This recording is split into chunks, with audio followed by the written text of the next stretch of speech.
Did Dan Evans surprise you? Obviously, he's had a very difficult 12 months coming back from a ban. Did the level of tennis that he plays surprise you at times, and how difficult it was going to be?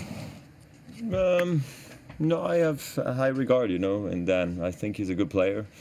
I've seen him play some really good matches over the years, and I see why he can cause difficulties, to players. He's got a nice slice, defends the court well.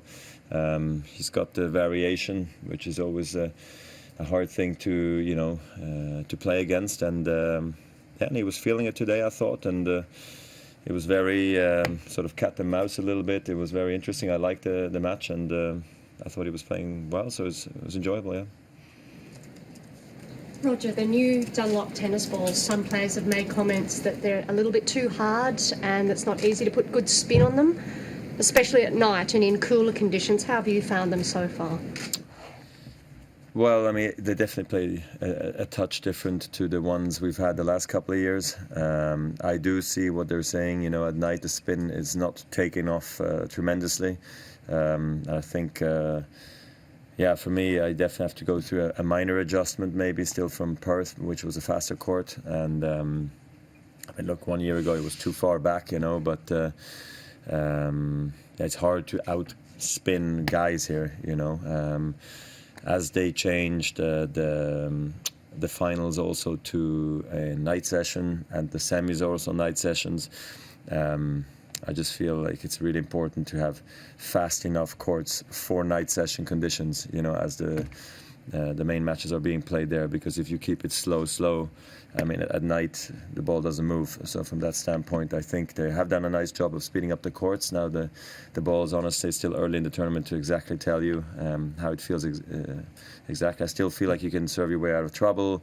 From the baseline, you can spin and slice and all that stuff we saw today, but it is true, you can't outspin a guy here. I think that's clear.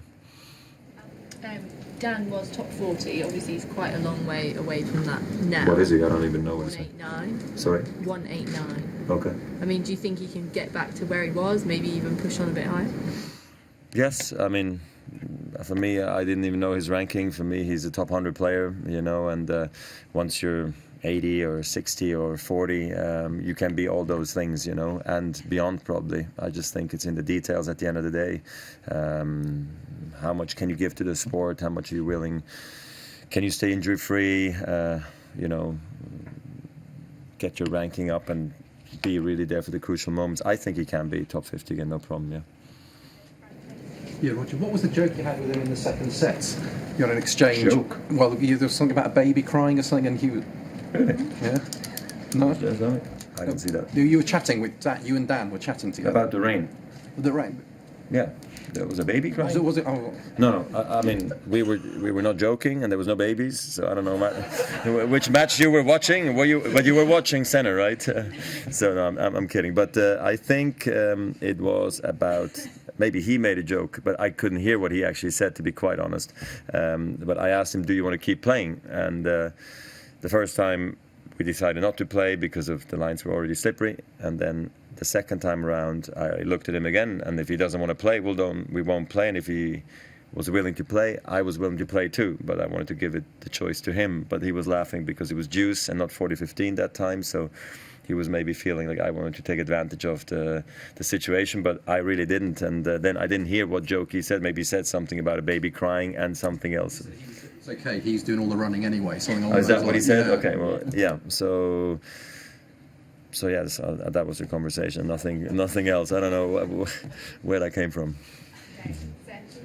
Roger, as it's working out this year at the Grand Slams, every match is going to end a different way. If you get to like a tiebreaker, 7-point, 10-point, after 12-12, after the regular way they've been playing at the French. Do you think that's good for the game, or do you think it should be more uniform?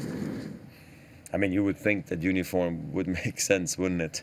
But at the same time, I think it's also exciting this way. At the end of the day, they told us in the last 5 years, 2% of the matches are finished this way, here at the Australian Open. So it's really that little amount of matches that actually go the distance. And I feel like I said this also in the past, if you get to 6-6 in the fifth, I mean, you've had your chances. And so has your opponent had chances. and I think it also gives you an opportunity to keep on playing in the tournament. You know, if it ends like here at the U.S. Open in a tiebreaker in the fifth. But at the same time, you know, I like tradition and I like the long sets because they even had them, you know, in normal sets, not just in the fifth set back in the day when the likes of Tony Roach played and so forth. So from that standpoint, it's a bit disappointing, but at the same time, I understand where the game is going. It's getting, you know, more demanding potentially, but you know, we don't play doubles or mixed anymore like the old generation did, so they were incredibly match tough as well. I can't even say like we are fitter or tougher than they were because I feel like they were tough as nails. So yeah, I think it's actually quite funny that we have 4 different endings to slams, but it's all good from my side. I hope I won't be there anyway. And that's Roger Novak said that at the start of the year, Djokovic said that you guys, the top 3 of Fab 4, are the favorites to win slams this year. Do you feel that way because you all have greater experience, know what to do when it goes down to 5 and tough situations? Do you feel that way too?